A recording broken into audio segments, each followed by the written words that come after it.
আমরা তো এটাকে সমর্থন করতে পারি না।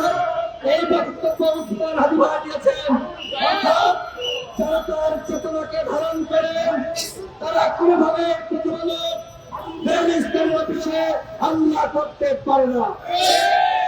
আমরা মনে করি বিপ্লবী ছাত্র জনতায় হামলা করে নয়, এই হামলা করেছে দুর্বৃত্তরা, যারা নির্বাচন বানচাল চায়, বাংলাদেশ এগিয়ে যাক, যারা এটি সহ্য করতে পারে না তারা চক্রান্ত শুরু করেছে। আমরা মনে করি এই হামলার দায় বিপ্লবী ছাত্র জনতাকে দেওয়া যাবে না, দুর্বৃত্তরাই হামলা করেছে। উসমান হাদি ভাই আমাদেরকে নিয়মতান্ত্রিক আন্দোলন শিখিয়েছেন।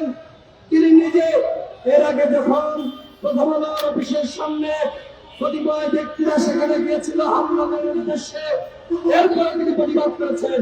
অর্থাৎ উসমান হাদি ভাই সবসময় এই মব সন্ত্রাসের বিরুদ্ধে ছিল। আমরা প্রতিবাদ করছি না, এখানে আমরা ধন্যবাদ করছি। আমরা বিচার চাই এবং বিচার হতে হবে।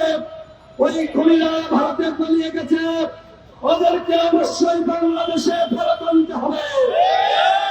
যদি ওদেরকে এই সরকার ফেরত আনতে না পারে, এই স্বরাষ্ট্র উপদেষ্টাকে আমরা চেয়ারে রাখবো না। এই স্বরাষ্ট্র উপদেষ্টাকে চেয়ারে রেখে কোনোভাবে সুষ্ঠু নির্বাচন সম্ভব করে নয়।